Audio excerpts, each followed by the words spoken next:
Hey guys, welcome and welcome back to my channel. So in today's video, we'll be talking about how brands are underpaying a small or large influencers. But before we get started into this video, if you are new to my channel, welcome to the Tam Kam fam. Go ahead and click that subscribe button down below. Join the family. And yeah, welcome. If you are an oldie but goodie, welcome back. Hey sister bro. Today's video, I'll be talking about how to not get underpaid by brands as an influencer. We ain't doing it no more. We tired, okay? Period. But before we get started into this video, check out my cap. I haven't worn this in a very long time. This is my Curl Gang natural hair Curl Gang hat. This is actually from Curly Girl merch. I haven't worn this in a very long time because like my hair is usually in a puff and a puff cannot wear a hat, okay? But yeah, but if you do like this hat, I will go ahead and link it down below in the description box so you guys can go ahead and check it out. Also do have a coupon code. I think it is Tam Kam for either 15% off or 10% off, one of those, but I will leave it down in the description box for you guys to go ahead and check out. So let's go ahead and get started into this video. So you guys, so let's go ahead and talk about how brands are underpaying influencers and how we cannot get played in 2020 and in the future, okay? So being an influencer has its perks and sometimes it has its negative side of things. You know, its perks, you know, brands are seeing you, people are seeing you, you know, you're getting like brand deals and stuff like that. People are paying you, you're getting free products. It's just like, I love it.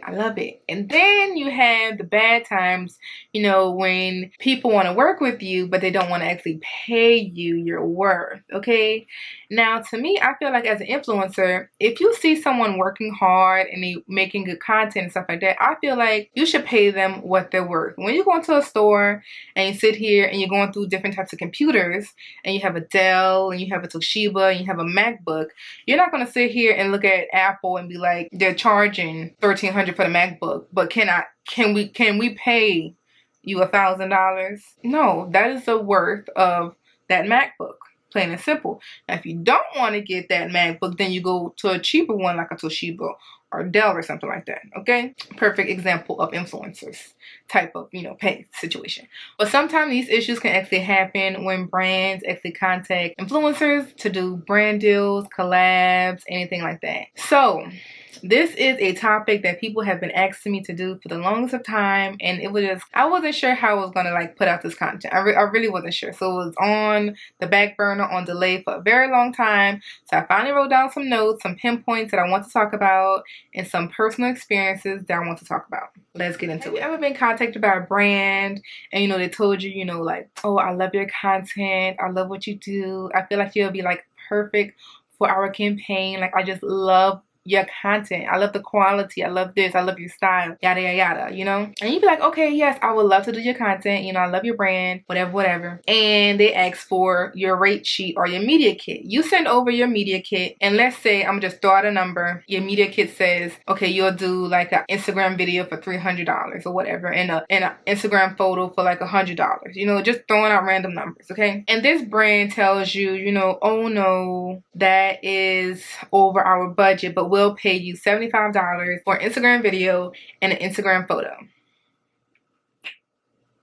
You said what?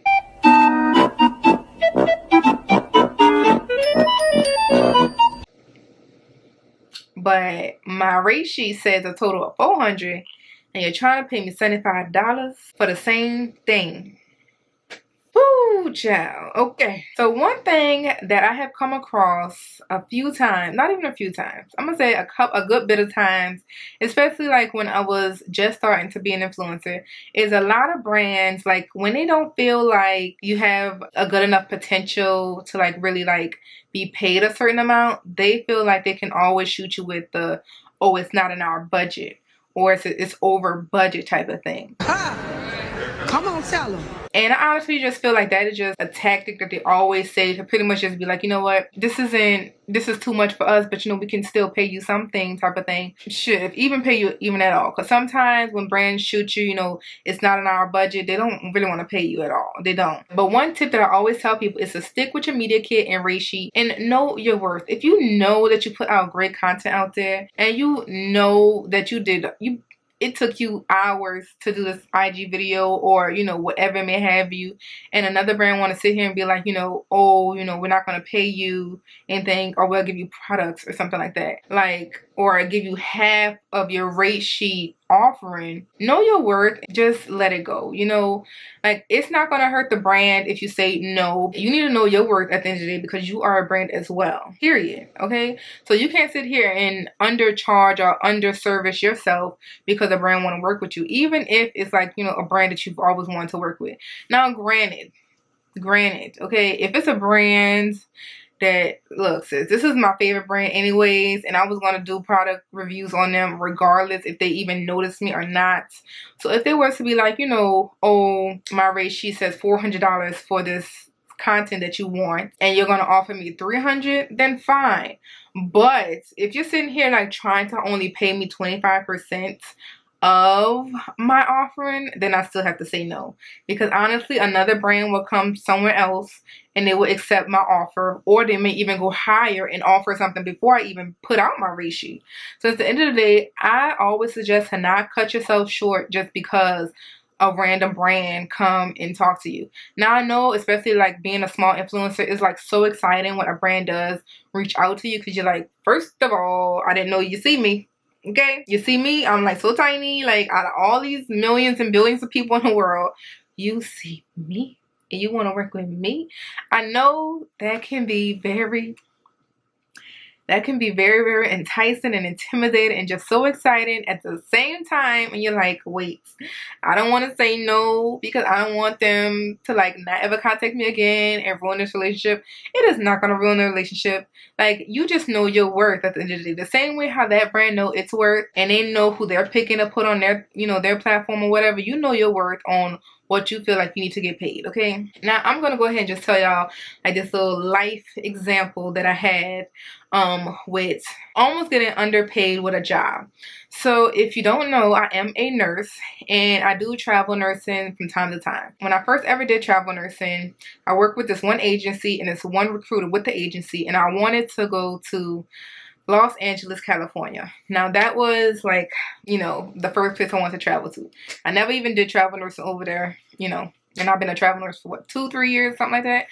But so that's the first place I wanted to go to. So my recruiter, the first recruiter I ever had in the first agency that I actually worked with, she was like, you know, oh, you just got to take anything that people offer you because you never traveled before. So, you know, since you're a new traveler, you know, you can't really negotiate and this and that. And I was like, if I take this small offer that you're offering me to go to Los Angeles, first of all, I'm going to lose money because Los Angeles is expensive and it doesn't make sense. You know what I'm saying? Like, I know my worth as a person, as a nurse, and I know I'm not going to sit here and get lowballed just because, you know, just to get this first job as a travel nurse.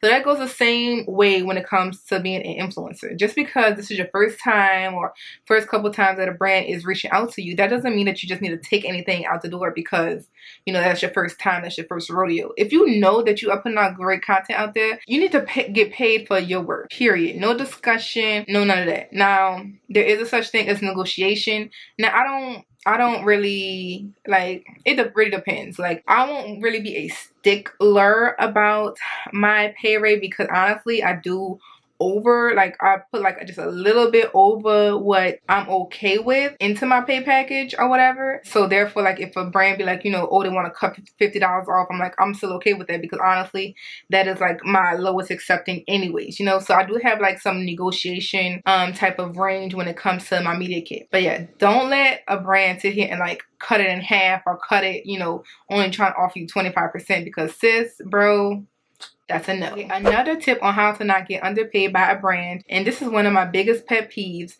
is when a brand come reach out to you and they give you like, let's say they want to work with you and do this campaign or collab, and they give you this huge spreadsheet of like all these requirements that they want you to do when it comes to like posting your content. They want this kind of background, they want you to show this product at this certain time, they want you to post at this time, they want you to say these type of talking points, they want it to be this long, use this type of color, this type of hairstyle, like all of these requirements for the content. And when you do shoot them your rate sheet, they're like, oh no, you know, this is not in our budget, but we're willing to compensate you in products.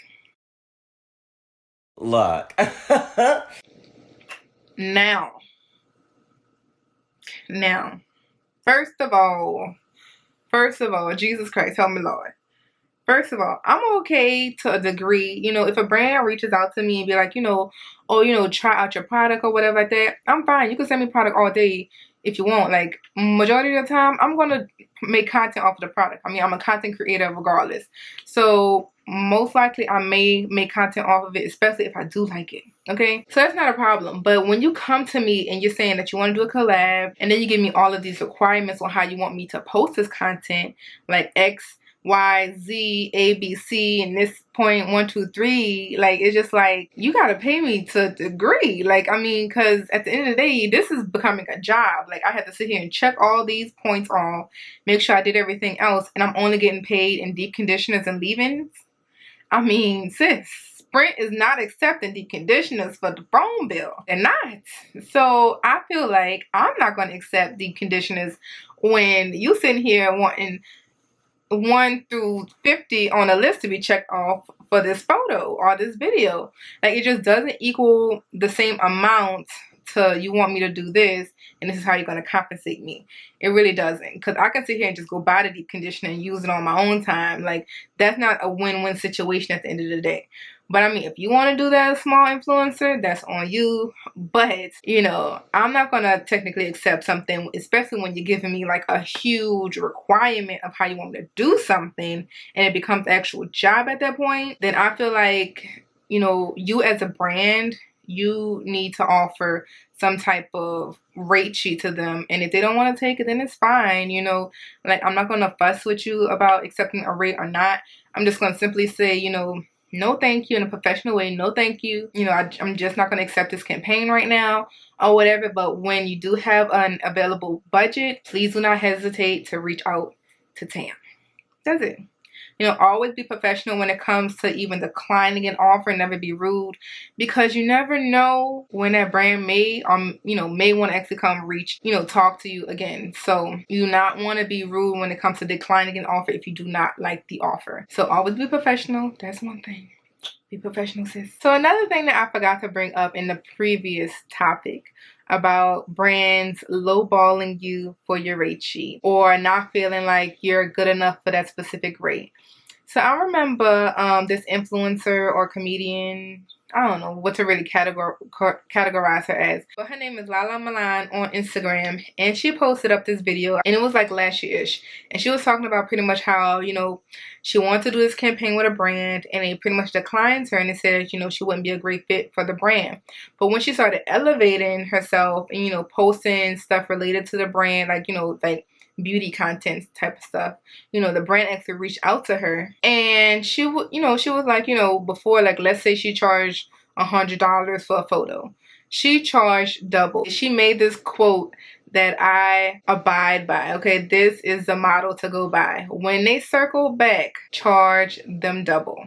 Okay, because they have brands that'll sit here and just underestimate you as a content creator and feel like you're not worth your worth, and sit here and lowball you and everything else, or like feel like they don't need to pay you. And they will literally come back around months later or a year later, and they see how much you're growing, see how much you've been working with other brands, and they will sit here and literally message you and be like, oh, you know, like, I love your content, you know, we reviewed your stuff, we'd love to work with you with the rate that you offered. First of all, that rate was given to you a year ago. We are not going with that same rate. One, okay? We're going with double or triple that rate, because a sis has grown and is different from the first time that I contacted you.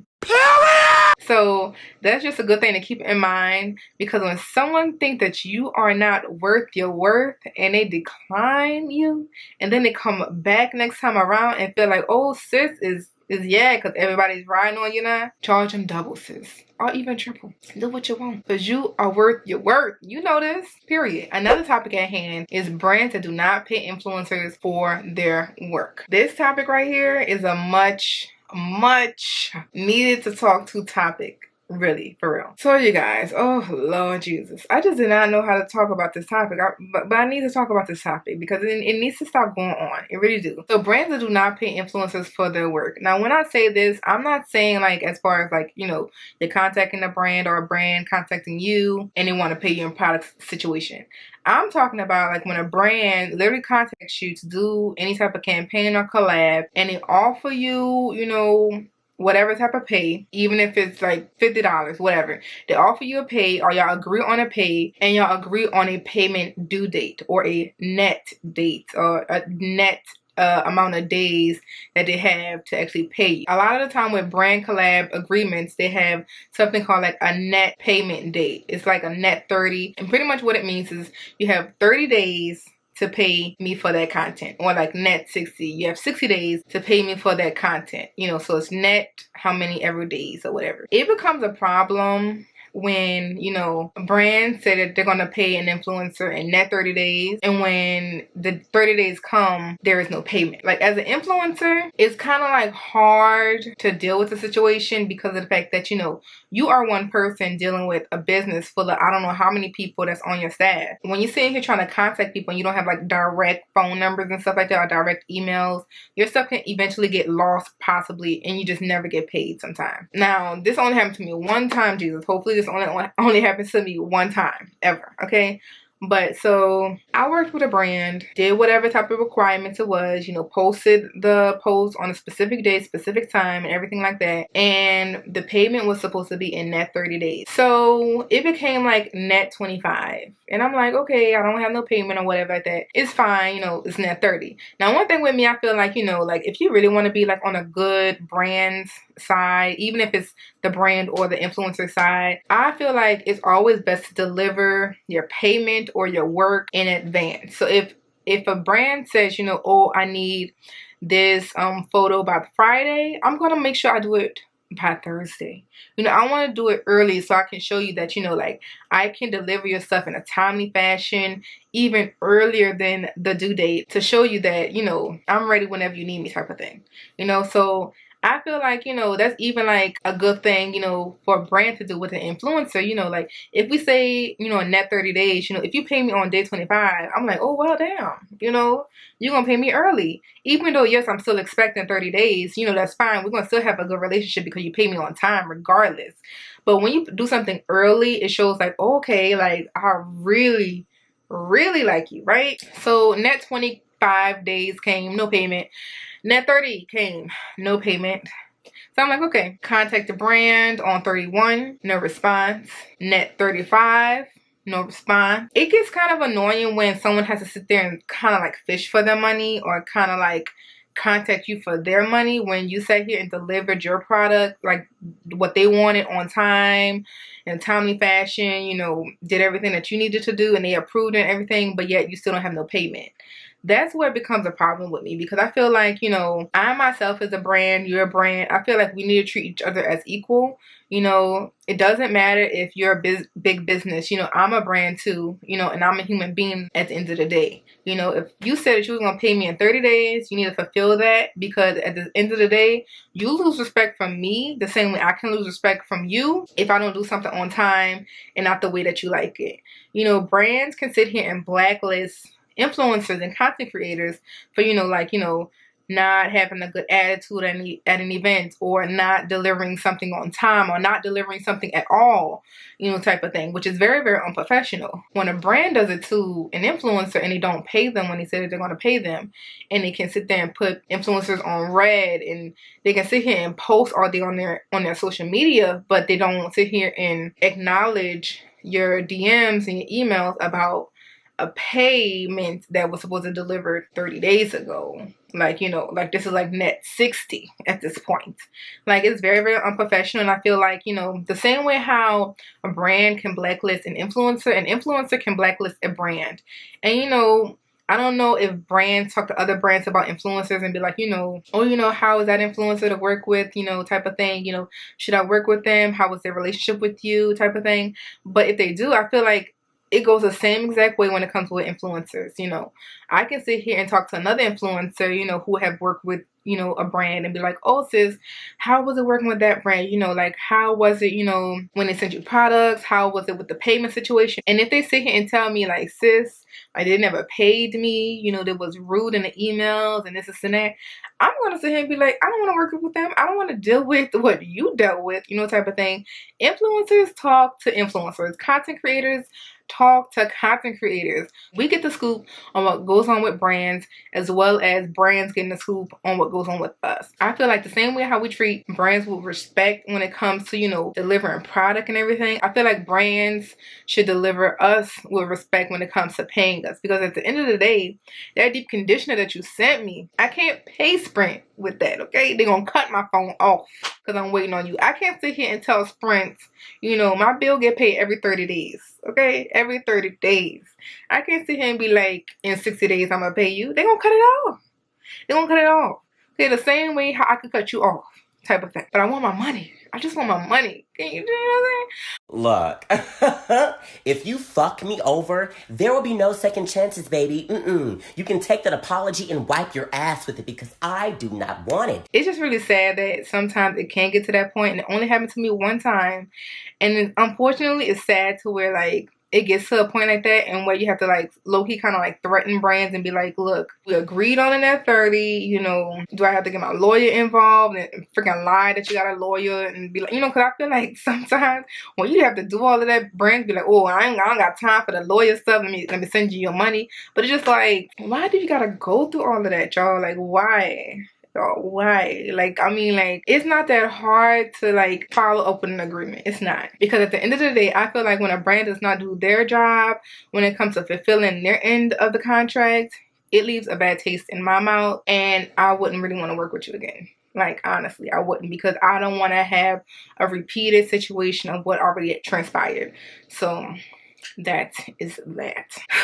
Okay, you guys, so since I'm done with my whole chit chat rant, I don't even know what I'm going to even title this video at this point, because I feel like I went on two different ends of the topic, but whatever. Hopefully y'all did enjoy these tips and advice on being a small influencer or even big influencers, because big influencers still deal with stuff like this.